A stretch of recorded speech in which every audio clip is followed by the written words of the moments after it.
Classes. आज हम लोग क्लास 12th का बायोलॉजी पढ़ेंगे।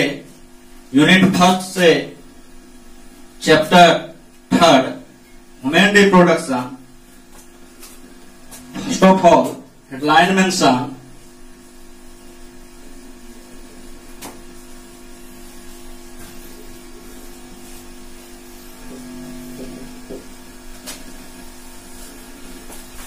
इस चैप्टर के अंतर्गत एनसीईआरटी ने जो कंटेंट दे रखा है वो इस प्रकार है।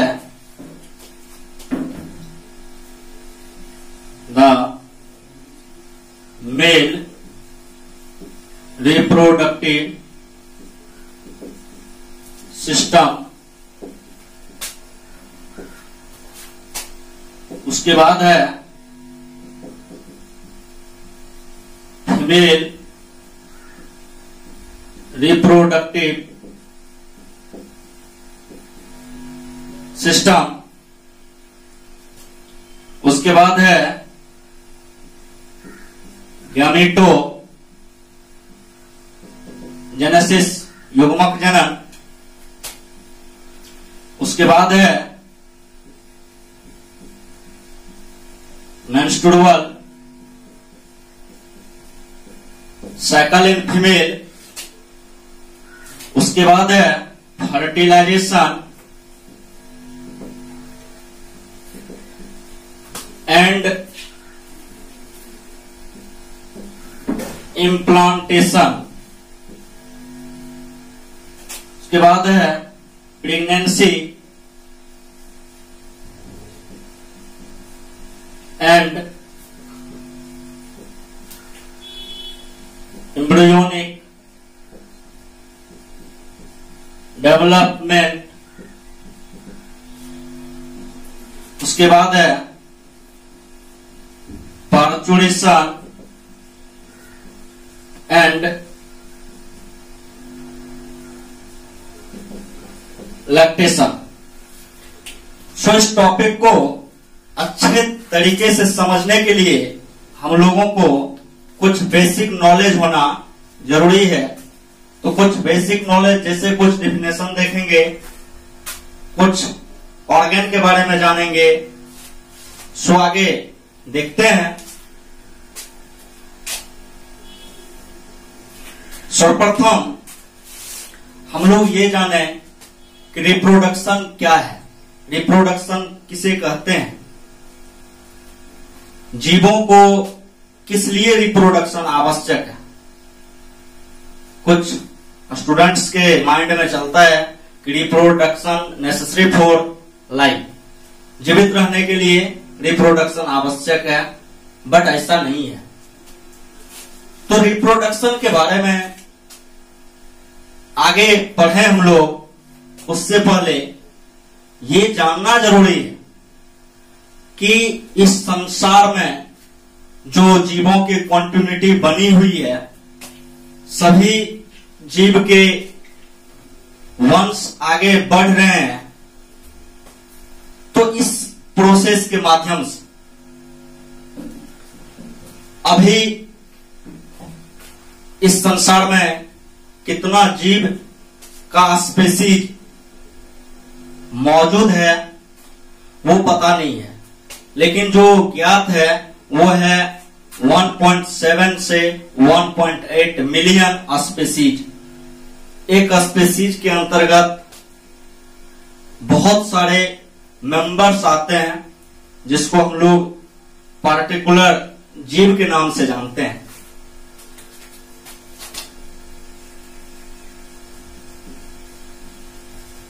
Reproduction is a biological process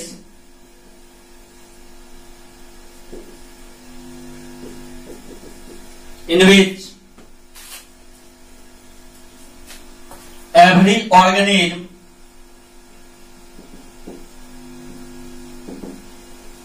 gives rise to offspring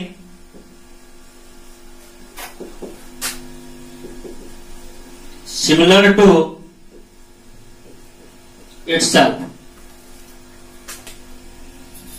कहने का तात्पर्य है कि रिप्रोडक्शन एक जैविक प्रक्रिया है जिसमें प्रत्येक जीव अपने ही समान संतति को उत्पन्न करते हैं, अपने ही समान बच्चे को जन्म देते हैं। रिप्रोडक्शन मेनली दो प्रकार के होते हैं, तो चर्चा करें हम लोग टाइप्स ऑफ रिप्रोडक्शन। तो mainly two types of reproduction.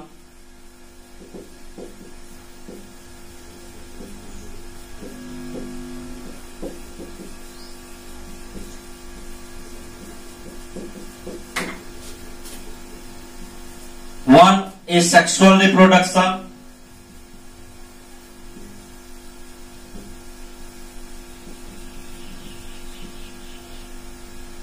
दूसरा सेक्सुअल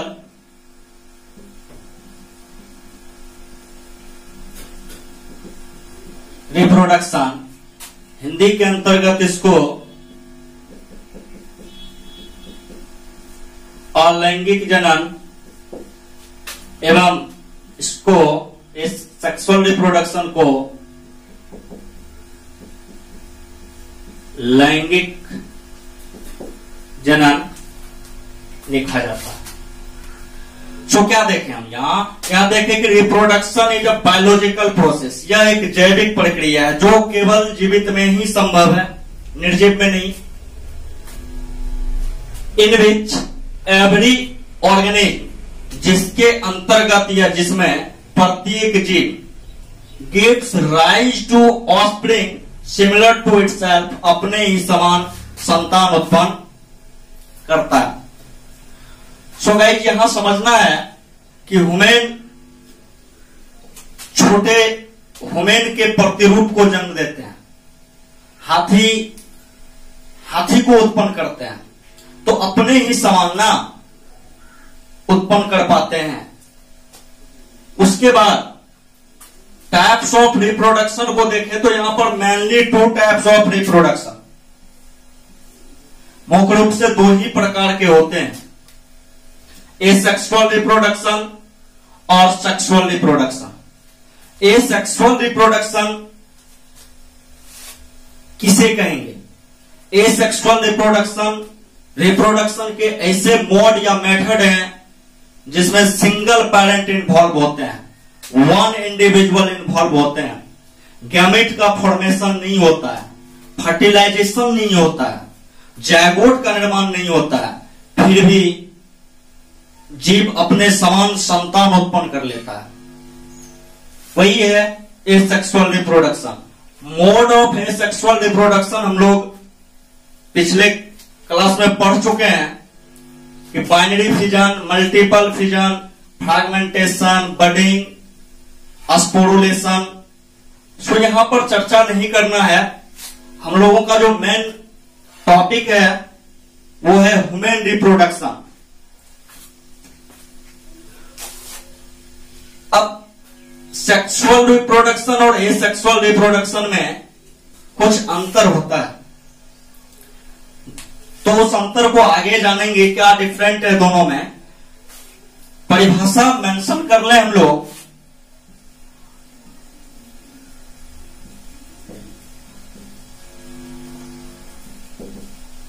एसेक्सुअल रिप्रोडक्शन,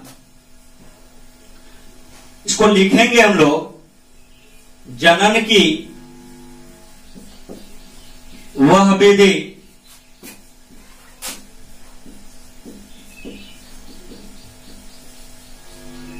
जिसमें सिंगल पेरेंट,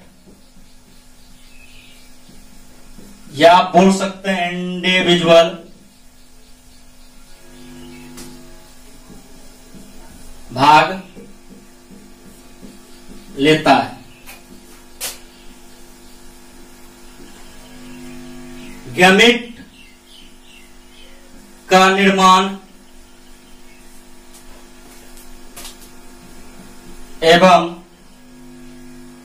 फर्टिलाइजेशन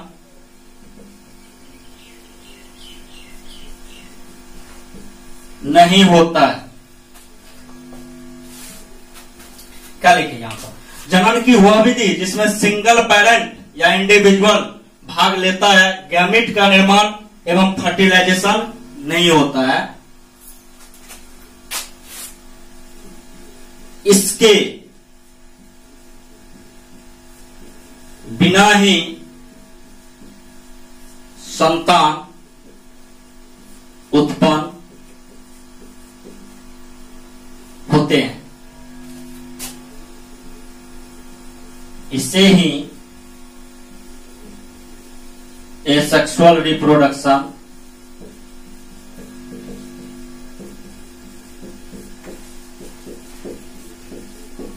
कहा जाता है। किसके बिना ही संतान उत्पन्न होते हैं? तो बिना गैमेट निर्माण एवं बिना फर्टिलाइजेशन के ही संतान उत्पन्न हो जाते हैं। जैसे हाइड्रा है, हाइड्रा क्या है? सिलेंट्रेटा का एक मेंबर है, उसको गैमेट फॉर्मेशन से कोई लेना देना नहीं है, गैमेट बनाने की कोई आवश्यकता नहीं है। गैमेट मीन्स मेल गैमेट के केस में स्पर्म को लिया जाता है और फीमेल गैमेट के केस में ओवम को। अर्थात कह सकते हैं कि मेल गैमेट स्पर्म एवं फीमेल गैमेट ओवम को कहा जाता है। तो वहां पर मेल गैमेट और फीमेल गैमेट की आवश्यकता नहीं होती है। लेकिन हाइड्रा के समान नया हाइड्रा तो बन जाता है ना, तो वो बडिंग प्रोसेस होता है, जो पिछले क्लास में हम लोग देख चुके हैं। तो इसके कुछ मोड होते हैं, जैसे मोड ऑफ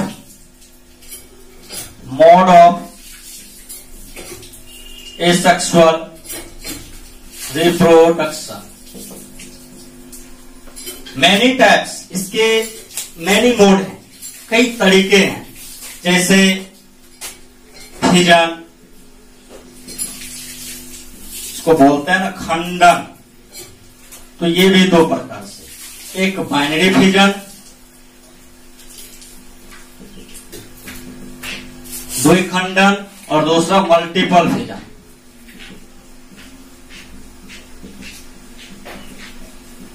चर्चा कर ही दिए, समझने के लिए आवश्यक है इस चैप्टर को जाने, कुछ अंतर कर पाए और बेसिक कॉन्सेप्ट लेकर के ही कुछ चीज बेहतर ढंग से सीखा जा सकता है।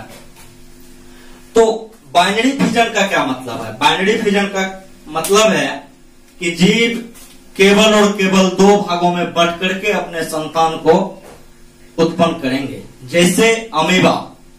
और सबसे बड़ी बात कि अमीबा जब रिप्रोडक्शन की क्रिया करते हैं तो उसका पैरेंटल बॉडी जो होता है उसका विलुप्त हो जाना होता है। जैसे कि अमीबा है वो दो भागों में बट गया और दो अमीबा बन गया, तो जो पैरेंट बॉडी था वही बट गया, तो पैरेंट बॉडी तो अब रहा नहीं। तो ये यहां पर इसके एग्जाम्पल में हम लोग याद रखेंगे अमीबा और मल्टीपल फिजन। मल्टीपल फिजन का मतलब हुआ कि दो से अधिक भागों में जीव का टूट करके या बट करके संतान उत्पन्न करना। तो ये होता है प्लाज्मोडियम में। प्लाज्मोडियम को मलेरियल पैरासाइट भी कहा जाता है। मनुष्य में जो मलेरिया रोग होता है उसका पैथोजेन यही होता है, प्लाज्मोडियम। और ये अमीबा एवं प्लाज्मोडियम दोनों प्रोटोजोआ फैलम के सदस्य हैं। उसके बाद आता है बडिंग। इसको कहते हैं हम लोग मुकुलन। क्या होता है मुकुलन में? मुकुलन में मान लीजिए ये एक सिलेंट्रेट्स है,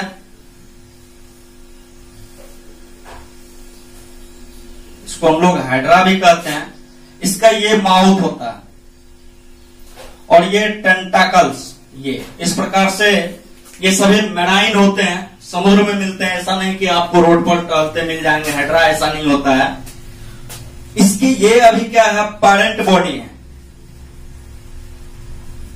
पेरेंट बॉडी। इससे एक बल्ब के समान आउटर ग्रोथ निकलता है इस प्रकार से, जिसे हम लोग बड कहते हैं।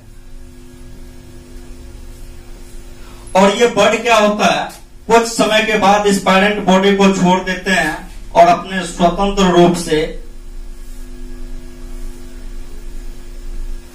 जीवन यापन करना शुरू कर देते हैं।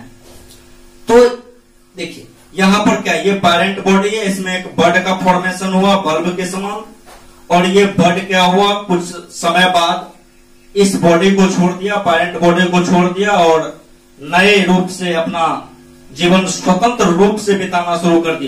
फिर ये बड़े होंगे, इसमें भी बर्डिंग होगी, तो हाइड्रा इस प्रकार से अपना संख्या बढ़ाते हैं। तो मोड जो है हाइड्रा के अंतर्गत वो है बर्डिंग रिप्रोडक्शन के लिए, और ये सेक्सुअल रिप्रोडक्शन का दूसरा मोड, ये पहला मोड हो गया फिजन का, ये दूसरा मोड। तीसरा मोड के अंतर्गत हम लोग यहां समझे यहां सीयर रीजेनरेशन,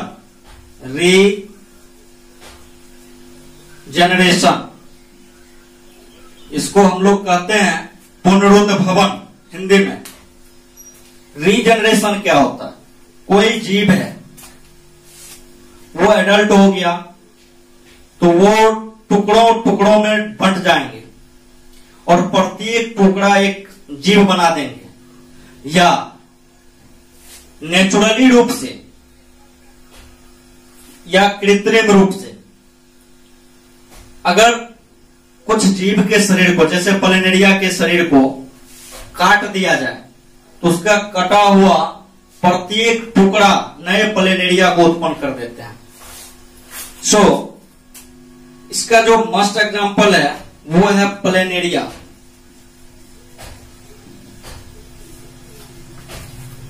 अब प्लेनेरिया क्या है, एक प्लेटीहेल्मिन्थिस का मेंबर है।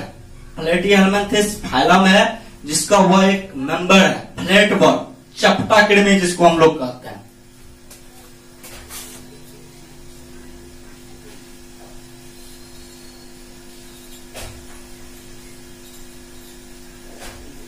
इस प्रकार से इसका इमेज होता है।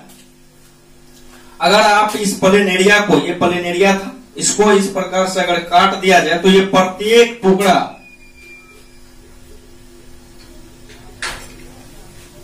नए प्लेनेरिया को उत्पन्न कर देंगे। तो संख्या तो बढ़ रहा है ना, रिप्रोडक्शन की क्रिया तो हो रही है ना।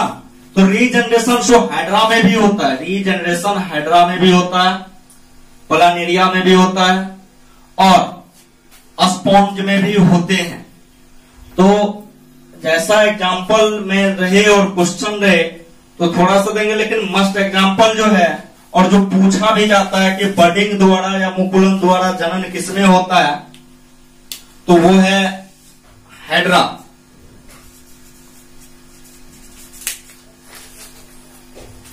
आप हाइड्रा के भी बॉडी को अगर इस प्रकार से काट देंगे तो ये स्वतंत्र है पुनः नए हाइड्रा को उत्पन्न करने के लिए। इसमें रीजनरेशन की क्षमता होती है, जैसे हम लोगों के स्किन में रीजनरेशन का क्षमता होता है कि कट गया तो फिर से नया स्किन बनाता है वहां पर, तो ये रीजनरेशन ही है। लेकिन अगर पूरा हाथ कट जाए तो फिर पूरा हाथ नहीं आएगा, क्योंकि हमारे सभी सेल्स में रीजनरेशन करने की क्षमता नहीं है। सो आगे और मोड होते हैं इसके। तीसरा मोड यहां देखें, रीजनरेशन, एग्जाम्पल प्लेनेरिया है। उसके बाद आता है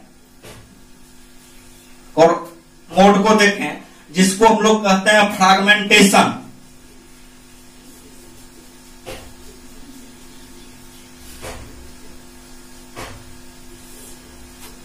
ये फ्रैगमेंटेशन है।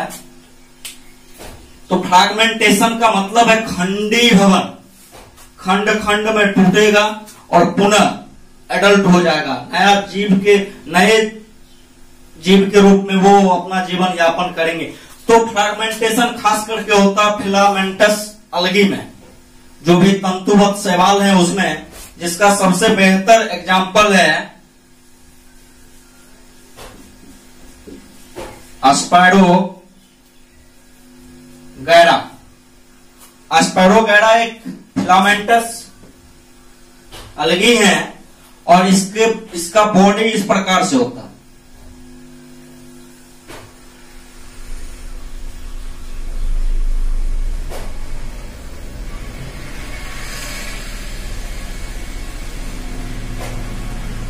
इस प्रकार से इसका बॉडी, इसके बॉडी को अगर आप काट देते हैं, ऐसे ये नेचुरली अपने आप टूट जाते हैं। अगर हम काट भी दें या तोड़ भी दें इसको ना, तो ये प्रत्येक टुकड़ा फिर से नए स्पैरोगैरा को उत्पन्न कर देंगे। तो मिलता जुलता है रीजनरेशन और फ्रैगमेंटेशन। ए सेक्सुअल रिप्रोडक्शन को हम लोग देखें अभी इसके मोड को, तो mode of A sexual reproduction, पहला है फिजन, दूसरा है बडिंग, तीसरे नंबर पर हम लोग देखें रीजनरेशन, चौथे नंबर पर देखें फ्रैगमेंटेशन। तो यहां एक बात नोट करेंगे हम लोग,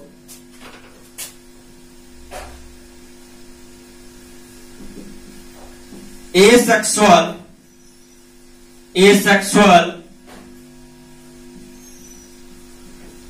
रिप्रोडक्शन द्वारा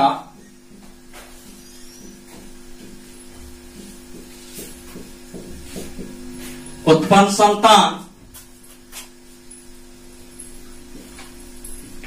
अपने पेरेंट से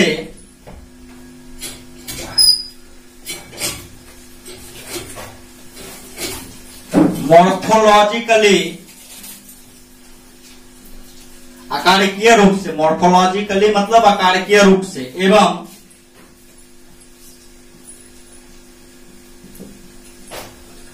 जेनेटिकली आनुवांशिक रूप से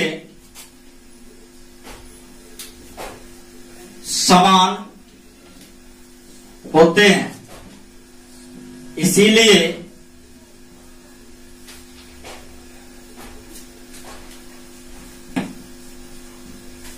ऐसे संतान को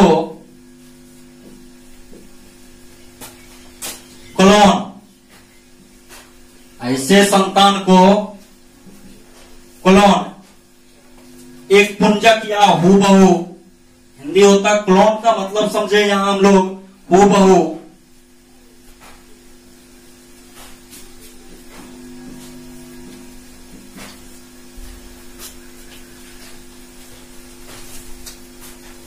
क्या बोले, एसेक्सुअल रिप्रोडक्शन द्वारा उत्पन्न संतान अपने पेरेंट्स से मॉर्फोलॉजिकली, कहने का मतलब है आकारिकीय रूप से एवं आनुवांशिक रूप से समान होते हैं। इसीलिए ऐसे संतान को हम लोग क्या बोलते हैं, क्लोन बोलते हैं, क्योंकि इसमें थोड़ा सा भी भिन्नता नहीं होता अपने पेरेंट्स से। और सेक्सुअल रिप्रोडक्शन द्वारा उत्पन्न संतान में भिन्नताएं होती है, क्योंकि वहां जेनेटिक मटेरियल का कॉम्बिनेशन होता है। जैसे मनुष्य के केस में 50% कैरेक्टर पेरेंट पक्ष से आते हैं और 50% कैरेक्टर मदर पक्ष से आते हैं, दोनों का कॉम्बिनेशन होता है, जिसको हम लोग फर्टिलाइजेशन कहते हैं।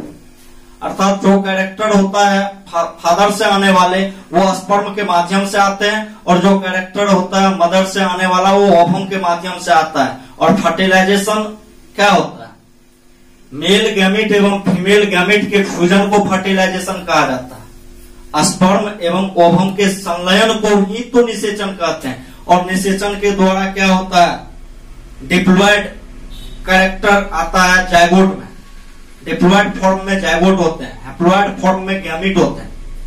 सो आगे समझेंगे जेनेटिक्स में कि कैसे हम लोगों में विभिन्नताएं आती है, हम लोग अपने पेरेंट्स के समान क्यों नहीं होते हैं। लेकिन यहां पर कोई ऐसा जीव अभी तक नहीं लिखा गया है या इस एग्जाम्पल में नहीं है जो अपने पेरेंट्स से थोड़ा सा भी भिन्न हो। अमीबा है, मान लेते हैं कि अमीबा है, वो अमीबा जो पेरेंटल बॉडी है, जो उसके पास जेनेटिक इंफॉर्मेशन है, वही जेनेटिक इंफॉर्मेशन उसके संतान में चले जाते हैं डायरेक्ट, कहीं से बाहर से उसमें तो संयोजन होता नहीं है जेनेटिक मेकअप का, तो फिर वो अपने पेरेंट्स के ही समान हो जाते हैं। इसीलिए इस सेक्सुअल रिप्रोडक्शन द्वारा उत्पन्न संतान को हम लोग क्लोन कह देते हैं। अब यहां पर देखें तो परिभाषा जो मेंशन है रिप्रोडक्शन का, कि reproduction is a biological process in which every organism gives rise to a spring similar to itself.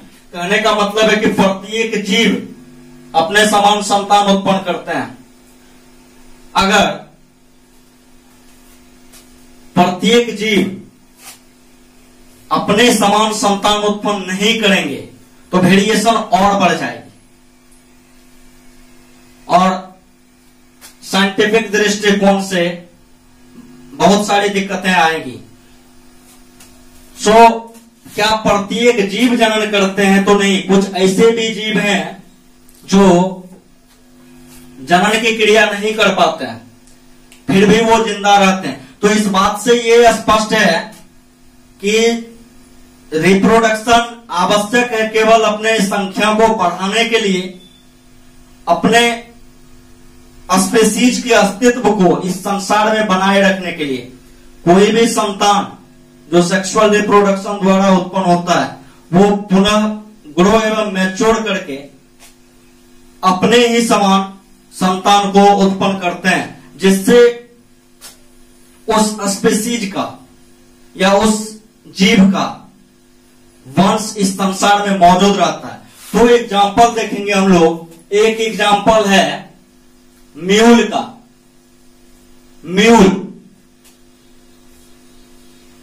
Mule ऐसे जीव हैं जो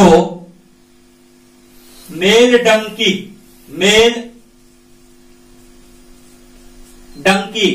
एवं फीमेल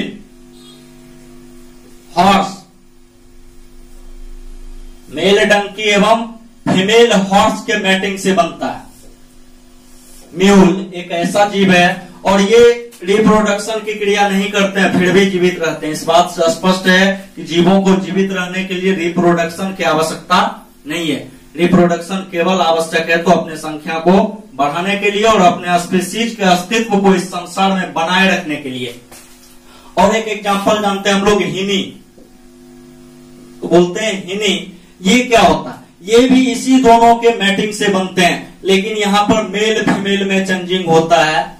यहां पर फीमेल डंकी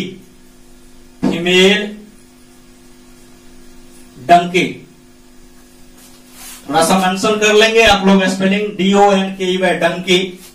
और यहां पर मेल हॉर्स हो जाते हैं, मेल हॉर्स। अगर मेल डंकी और फीमेल हॉर्स के बीच मैटिंग होता है तो म्यूल उत्पन्न होता है, जो रिप्रोडक्शन की क्रिया में भाग नहीं लेते हैं। दूसरा है हिनी, यहां पर फीमेल डंकी हो और मेल हॉर्स हो। अगर इन दोनों के बीच मैटिंग कराया जाता है तो संतान उत्पन्न होता है हिनी, और यह भी रिप्रोडक्शन की क्रिया नहीं करते हैं। तो आप लोग कह सकते हैं, हम सभी कह सकते हैं कि रिप्रोडक्शन केवल और केवल आवश्यक है अपनी संख्या को बढ़ाते रहने के लिए। चलिए, एसेक्सुअल रिप्रोडक्शन यहां हो गया। सारी कुछ बातें जो जानना था आगे समझने के लिए वो हम लोग जान चुके हैं। थोड़ा सा चर्चा करते हैं कि एसेक्सुअल रिप्रोडक्शन और सेक्सुअल रिप्रोडक्शन में क्या भिन्नता है। तो सेक्सुअल रिप्रोडक्शन किसे कहते हैं, थोड़ा सा यहां मेंशन कर लूं। सेक्सुअल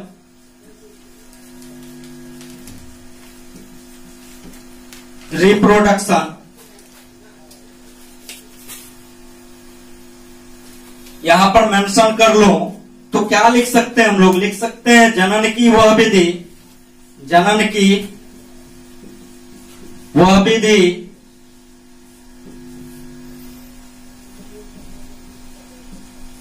जिसमें टू पेरेंट्स,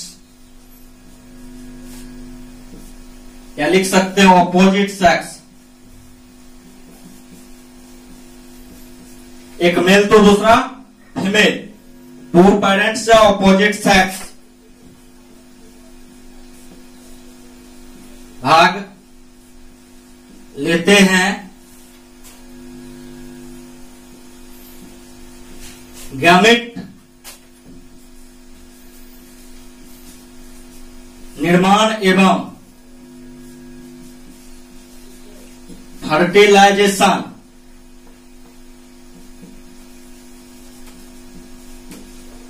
के फलस्वरूप संतान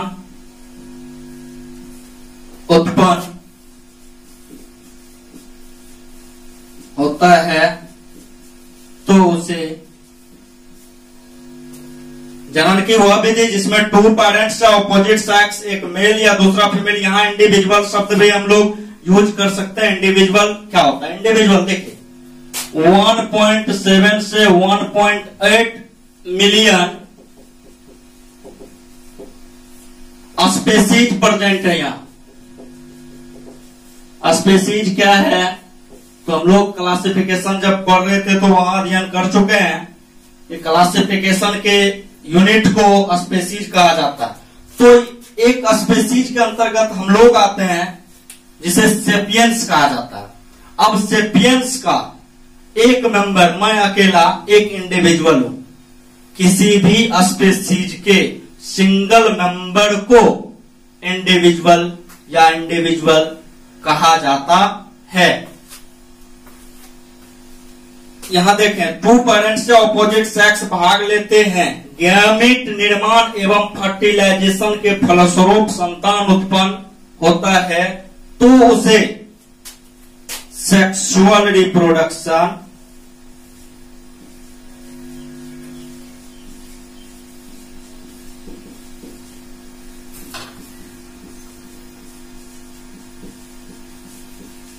कहा जाता है।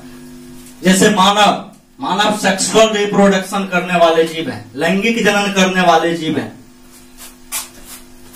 तो ये किसमें किसमें होता? ऑल मैमल्स में तो होता ही है, लेकिन कुछ एग्जाम्पल जो पूछे जाते हैं, मैन, डॉग, etc, सभी के सभी सेक्सुअल और विविपैरस होते हैं। यहां पर विविपैरस कहने का मतलब है वे जीव जो शिशु को जन्म देते हैं, विविपैरस कहलाते हैं और विविपैरा के अंतर्गत आते हैं। और जो जीव अंडे देते हैं उसको ओविपैरस कहते हैं और वह ओविपैरा के अंतर्गत आता है। सो गाइस, हम लोग इस बेसिक नॉलेज को यहीं पर रोकते हैं और नेक्स्ट वीडियो में मैं बताऊंगा difference between asexual and sexual reproduction. अगर हमारा वीडियो अच्छा लगे तो लाइक करें एवं मेरे चैनल को सब्सक्राइब करें। Thanks a lot.